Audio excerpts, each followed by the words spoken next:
ሰላም ጤና ይስጥልኝ ውድና የተከበራችሁ የቻናሌ ቤተሰቦች እንዴት ናችሁ? አለን እግዚአብሔር ይመስገን፣ ክብሩ ይስፋ ለመድኃኒዓለም። ለዚህ ቻናል አዲስ የሆናችሁ ሰብስክራይብ፣ ላይክ ያደረጋችሁ ከጎኔ ሆኑ፣ ቻናሌን አሳድጉልኝ እያልኳችሁ ሰሞን እንግዲህ በኢፎ ጉዳይ በሙስሊምና በክርስቲያን መሀል ያለ ልዩነት በጣም እየሰፋ ነው ያለ። መጀመሪያም ኢትዮጵያ ሰላም አታለች፣ ከዛ በላይ ሰላሟን ለማድረስ የምሮጡት ደግሞ ብዙዎች ናቸው። እፎ ይገደል ይያዝ የሚለው በሙስሊም ማህበረሰብም በጣም በዝቷል። ነገር ግን እዚህ ጋር ንጽጽር እስከ ተሰራ ድረስ እነሱም የኛን መጽሐፍ ቅዱስ ይዞ ንጽጽር እየሰሩ ነበር። የኞቹም ደግሞ የነሱ ንጽጽር ቢሰሩት ምንድነው ችግሩ ነው እኔ ግራ የሚገባኝ። እፎይን ደግሞ እግዚአብሔር ይጠብቀው። ሌላ ደግሞ በቀነኒ ሞት የተለያየ መረጃ እየተሰጠ ነው። በጣም የተለያየ አንዱ አለም ነው የገደለ ይላሉ፣ አንዱ ራሷን ነው ወራው። ማንም እዚህ ጋር ማንም ያየ ነገር የለም። ሁሉም ነገር ሰከን ብሎ ነገሮችን ማረዳት ይኖርብናል ብዬ ነው የማስበው። ምክንያቱም እዛች ጋር ቆሞ ማንም ያየ ሰው የለም። እሱ ወረወረ፣ እሱ ገደለ ለማለት እንግዲህ እኔ እንጃ። እኔ እሱ ገደል ብዬም አላስብም። የሰው ልጅ ሲናደድ እኮ እሱ እያለ ራሱ በንዴት መንፈስ ወታ የራሷ መወርወር ትችላለች። እግዚአብሔር ከዚያት ያውጣል። እኛ እዚህ ጋር ይሄ ነው ያ ነው ብለን የምናወራ እንትን የለንም። ምክንያቱም በአይናችን ያላየነው ነገር በነገቲቭ ነገር ሁሉም ነገር መረዳት ጥሩ አይሆንም ብዬ ነው የማስበው። እስቲ ሰዎች የሚዲያ ሰዎች ምን አሉ ስለነሱ ምን እያሉ ነው የሚለው አብረን ምን ይሆናል። የተለያየ መረጃ እየሰጡ ነው። እስቲ ተመለከቱ፣ አብረን ነው። ግን አንተ ማነህ ግምታዊ መልስ የምትሰጠው? እርግጠኛ የምትሆነው አንተ ማነህ? ምንድነህ? እንደ ፖለቲካው ወተክ ስለምትንቦጫረቁ ባይዘወይ አንድ ነገር ልንገራችሁ የሀገሬ ልጆች፣ እኔ የምታዘባቸው ብዙ ነገሮች አሉ። በዚህ ሰዓት ስለዚች ልጅ አሟሟት እየወጡ አስተያየት የሚሰጡ እንደዚህ ነው የሚሉት እመኑ፣ አሁንም የዘር ጸብን ሊያስነሱ እንደሆነ እወቁ። እመኑኝ፣ በቃ እመኑኝ። ገብርኤልን ሲጀምር አሁንም ወይ እከሌ እኮ እንዲህ ስለሆነ እንደዚህ የእሷ ህይወት አያሳዝናቸውም። እነዚህ ሰዎች የዚች ልጅ ቤተሰብ አያሳዝን። እሷ ሳረፈች፣ ሄደች ወደ መድኃኒዓለም ወደ አባቷ ሄደች። ቤተሰቧ እናቷ አታሳዝናችሁ? አፋችሁን ሞልታችሁ አዳራታችሁን ነፍታችሁ ቪዲዮ ከፍታችሁ ምንድን ነው የምትሉት? ነፍሰ ጡር ነበረች እንደዚህ ሆነች። ለቤተሰብ ለአንተ ቀላል ነው እንደዚህ ብሎ መናገር። ለአንተ ለቪዲዮ ሰሪዎች ይሄ በጣም ቀላል ነው። እሱ ነው የገደላት፣ እህቱ ናት የገደላት፣ እንትና ናት የገደላት እንትን። ለእናንተ ይሄ በጣም ቀላል ነው ለቪዲዮ ሰሪዎች። ስትወጣ ራሷን ለማጥፋት ነው የወጣችው ከቤት አይደል እንዴ? ራሷን የጣለችው እንደተባለው እንግዲህ ከቤት ውስጥ ነው ራሷን የጣለችው ከአምስተኛ ፎቅ አይደል?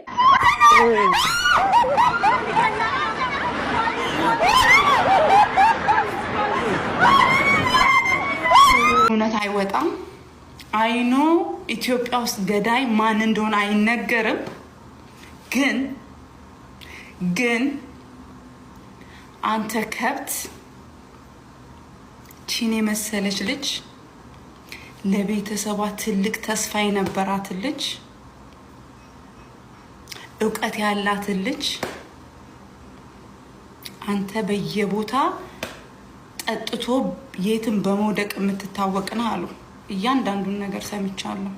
ከዚህም በፊት ሁለቴ ምናምን ሞክራለች ራስ ማጥፋት ከዚህም በፊት ሁለቴ ምናምን ሞክራለች። አንቺ ያልሽ ያለሽው አንዱ አለም ቤት ውስጥ ተኝቶ ነው እሷ ራሷን ወርውራ ያጠፋችው ነው እያልሽ ያለሽው። አንዱ አለም ቤት ውስጥ ለመኖሩ ምንድነው መረጃው? ለጓደኛው ነግሮታል። ወዴ ኦኬ፣ አብሮ እንዳሉ ከሱ ጋር በጣም የሚቀራረቡ ጓደኞቹ አሉት። የጣፉ ልጆች ናቸው ምናምን ብለው ሲሉ እኔ ለሊት 10 ሰዓት ነው የገባሁት። ከገባሁ በኋላ ደህና ነች አልፋኝ ስትሄድ ግን አይቻታለሁ ብሏል። ምክንያቱም ጸብ ላይ ናቸው። ያን አለም እንትና እያሉ አይደለም። በጣም ትልቅ ጸብ ምናምን አለ መሀላቸው። በየጊዜው ጸብ አለ ከነኒና እሱ ጋር እሱ መሀል ማለት ነው። እኔ ለእሱም ልደግፍ አልችልም፣ ለእሷም ልሆን አልችልም። ምክንያቱም ሁለቱም ዳሜ ናቸው። ግን ሁለቱም መሀል ጸብ እንዳለ አውቃለሁ። ስለዚህ እሷ ተናዳ ራሷን ታጠፋለች ብለሽ ታስቢያለሽ? ባይዘዌ ቀነኒ እንደዛ ብሎ ነግሮናል። እሱ ከዚህም በፊት የሆነ ጊዜም ራሷን ልታጠፋው ነበረ ምናምን ደርሽላት ነው ምናምን ብሎ ነግሮናል። ግን ይሄ ነገር አልወጣም ነበረ፣ መጀመሪያ አልሰማም ነበረ። ግን እሱ ነው የነገራችሁ ራሷን ለማጥፋት እንደምትፈልግ? ነው ራሱ ነው የነገረ። አንቺ ምክንያቱም እሱ ሊፈታት ይፈልጋል፣ እሷ ደግሞ አትፈልግም። ኦኬ እስቲ እና ታዲያ አንቺ አሁን ይሄ ከባድ ነው። እስቲ ግን ቆይሜ እኔ ምለው አንቺ ከሁለቱም ጋር ቀረቤት አለሽ አይደል? ከሁለቱም ጋር ስትደንስ ፖስታለች፣ ስትስቅ ፈታ ስትል ነበረ። አንድ ነገር የምናገረው በትልቁ ተጠርጣሪ አድርጌ የማየው እሱን ነው፣ አንዷለምን ነው። ለምን በሉኝ። ለማንኛውም ሴት ይችን ፖይንት በደንብ ያዙልኝ። ለማንኛውም ህይወት መጥፋት እኔ ምክንያት ከሆንኩኝ ተጠያቂው እኔ ነኝ። እሷ ራሷንም አጠፋች ምን አለች አይመለከተኝም። እውነቴን ነው ምለው። ግን አሁንም የምናገር ደጉላው ነኝ። በመጀመሪያ ደረጃ በሞዴል ቀነኒ አዱኛ ህልፈተ ህይወት የተሰማኝን ጥልቅ ሐዘን እየገለጽኩኝ ለቤተሰቦቿ፣ ለጓደኞቿና ለወዳጅ ዘመዶቿ መጽናናትን እመኛለሁ። በእርግጥ ከፖሊስ አካባቢ ስለ አሟሟቷ በግልጽ የተነገረ ነገር ባይኖርም አንዳንድ የመረጃ ምንጮች ራሷን እንዳጠፋች እየተናገሩ ይገኛሉ። ታዲያ ከዚህ ጋር በተያያዘ አንድ ሰው ራሱን ሲያጠፋ በዙሪያው ባሉ ሰዎች በመበሳጨት ተስፋ በመቁረጥና በመጣላት እንደሆነ የሚታወቅ ነው። በሀገራችንም በጣም የተለመደው የራስን የማጥፋት ምክንያቶች እነዚህ ናቸው። ታዲያ ከዚህ ጋር በተያያዘ አንዳንድ ጉዳዮች ከህግ አንጻር መመልከት ተገቢ ነው። በእርግጥ በሀገራችን የወንጀል ህግ አንድ ሰው ራሱን እንዲያጠፋ ሌላ ሰው ሟቹን የረዳና ያነሳሳ እንደሆነ ያንን የማነሳሳትና የመርዳት ተግባር የፈጸመ ሰው በወንጀል ይጠየቃል።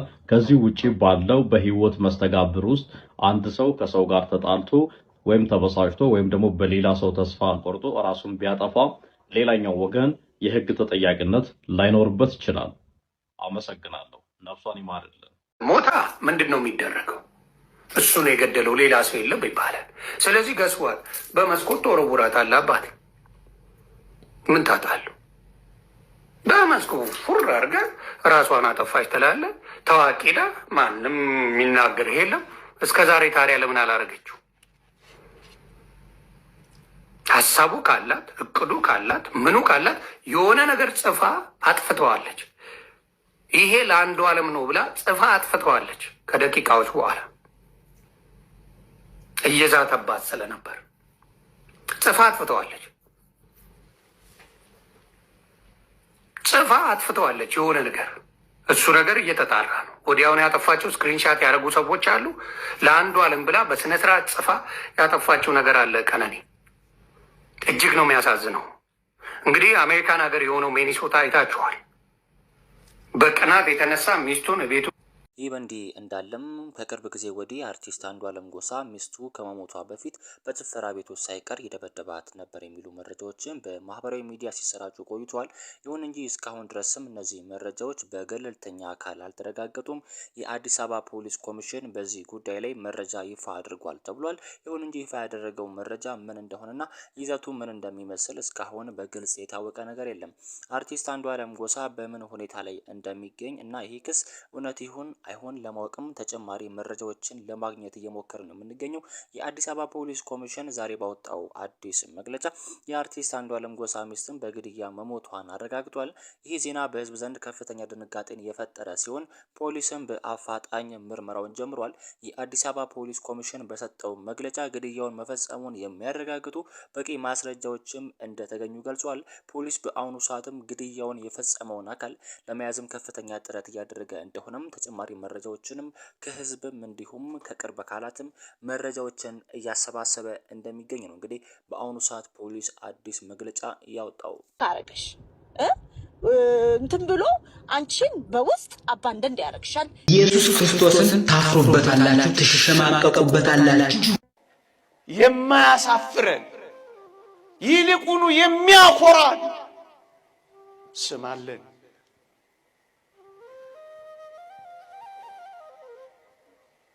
ጀርባ ማንሰጠው የምንሞትለት ስም አለን።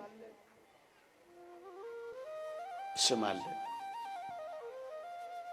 ይሄንን ስም ተሸክመናል። በዚህ ስም ልንኖር ይገባል። አትለውጡት። ስሙ ሰው በዚህ ስም ይወቃችሁ። መታወቂያችሁ ይሄ ስም ይሁን። ስለምወዳት ማለት ነው ምንም ልሸፍንላት አልችልም። ሶሪ እነዚህ መጠራቸው ወዳጆቼ ናቸው። መማር በጣም የሷ ጠበቃ ነኝ። ስትነካ ራሱ አልወድም። ግን የመስቀሉ ስር ቁማርተኛ ናቸው። እየነገርኳችሁ እኮ የመስቀሉ ስር ቁማርተኛ ናቸው። መማር ካናዳ ነው የምትኖረው። ክርስቶስ ተሰደበ ብላ አንድ ቪዲዮ ወንድማችን መገደል የለበትም ብላ አንድ ቪዲዮ አልሰራችም። ኦርቶዶክስ ያጫውታታል። ኦኬ ብርጅስቶን ድምጽ ብትሆን ክርስቶስ ተሰደበ ብላ ብትናገር ስልክ የሚገዛት የለም።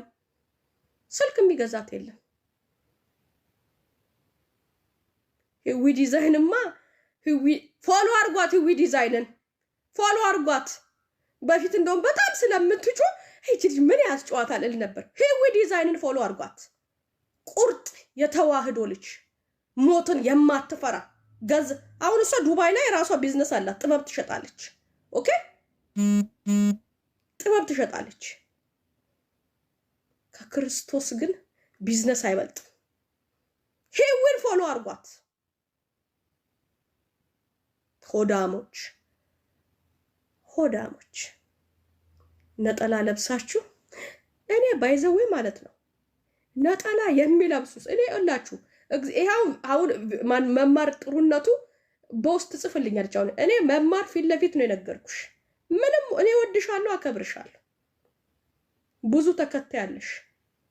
ኦኬ ካናዳ ነው የምትኖር። የሚደርስብሽ ነገር የለም። ቢደርስብሽ ከክርስቶስ በላይ እኔ ክርስቶስ ተዋርዶ ክርስቶስ ተሰርቦ ክርስቶስ አይዋረድም። እኔ ነኝ ወራደዋ፣ እኔ ነኝ ቆሻሸዋ። ክርስቶስ ምንም ውርደት የለበትም።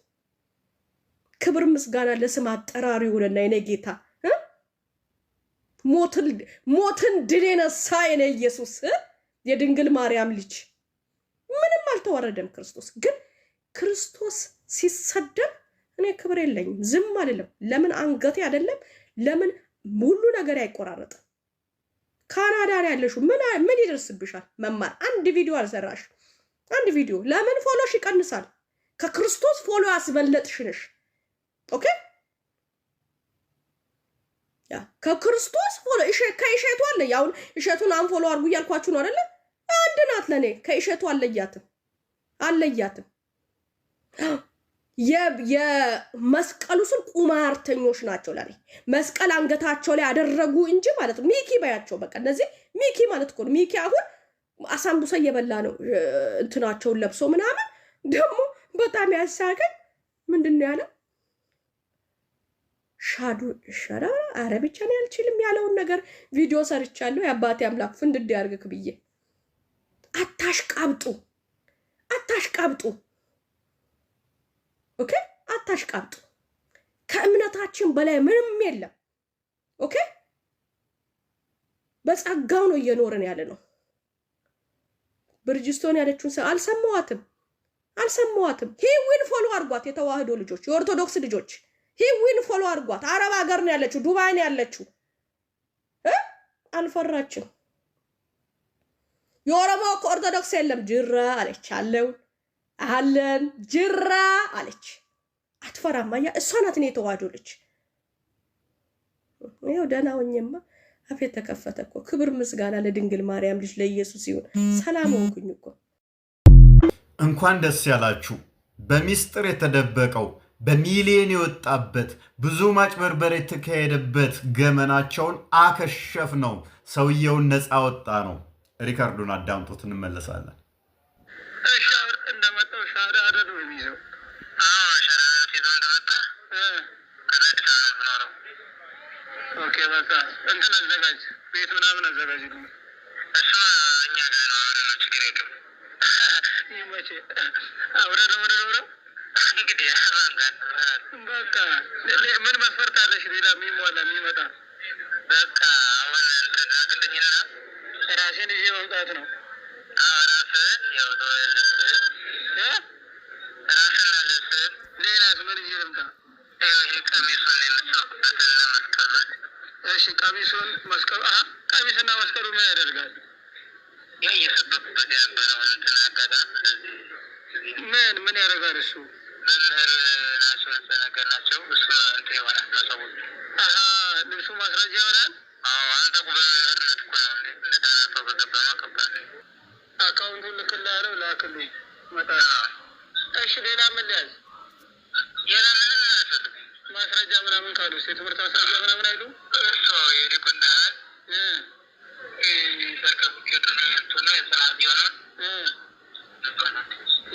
የትምህርት ቤቱን ማለት ነው የስብከቱና የዲቁና ነው። እሺ አሁን ትምህርት ጀምራለሁ። የተማርክ ነው ወይ? በኦንላይን ነው የምትማረው? ቀጥታ ማንም ያስተምረን አንተ እያጠና ትለቃለህ? ኦኬ። ግን አሁን ሻዳ ስትይዝ መጀመሪያ ቀጥታ ሄደህ ሻዳ ብቻ መያዝ ነው፣ ትምህርት ምናምን የለም። ኦኬ እንደዛ ከሆነ በቃ ኖርማል ነው። እኔ እኮ ትምህርት ምናምን እንማር መስሎኛል መጀመሪያ። እንደዛ የለም ብለሻ ና ያሳሳል ትምህርት ቋንቋ ዝምረት ማለት። ኦኬ መጀመሪያ ቀጥታ ኖርማል ነው። እንደዛ ከሆነ ፍንክች እንዳታስብ። ፍንክች በሰው የለም አውቆ ነው ቦታል። በአንድ አመት ሰወይ ነው በቃ ትልቁ ነጥብ እሱ ነው። ታዲያ እኔ የምፈልገው እሱ ነው አይደል እንዴ? አንድ አመት ይቅርና አንተ ብቻ ብለህ ከዛው ቆይ። እኛ ማለት አንድ አመት ሳይሞላ ነው የምንለወጠው። አንድ አመት አሁን ይውላ ምን እንትን ያለ የወለን ሰንፍዬ ምን መሰለህ አሁን እነሱ ማለት ነው አይዟችሁ ችግር የለው 4 ነጥብ በቃ ቤት ነው ይሆናል ሁሉም ነገር 4 ነጥብ ቆረጥ ችግር የሚባል ነገር የለም።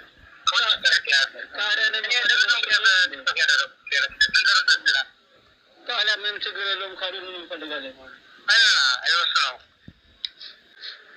ሰዎች ጋር የተያያዘ ስለሆነ ስማ ከውጭ አይደል የሚላክልን ገንዘብ እንገችን ታሰብ ይላክ የለ ቶ አመትም አንፈጅም ምነካ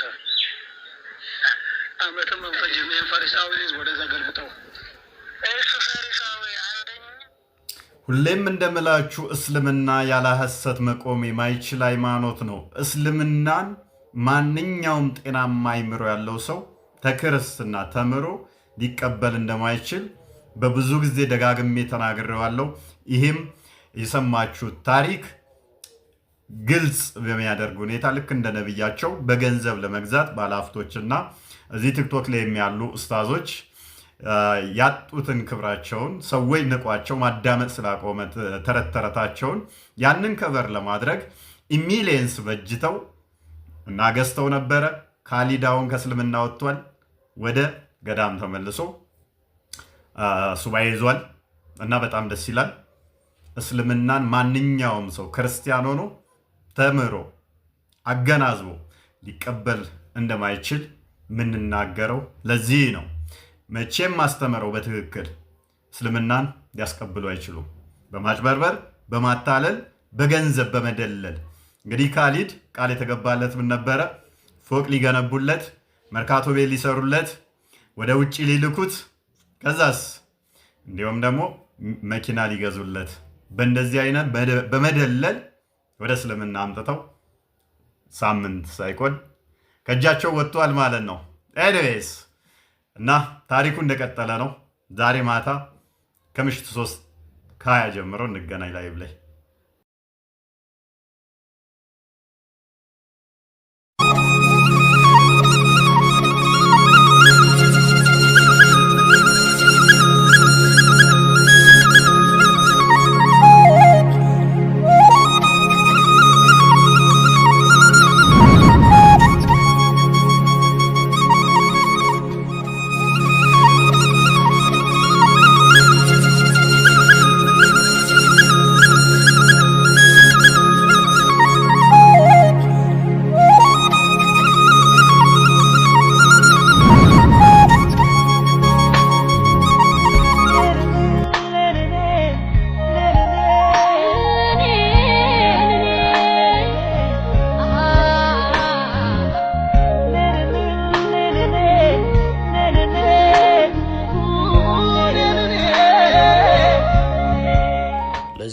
መኖር የሰው ስም ብቻ ነው የምለው። ለዚህ ነው አለው ማለት ነውር የሚመስለኝ። ለዚህ ነው ሳለን እንከባበር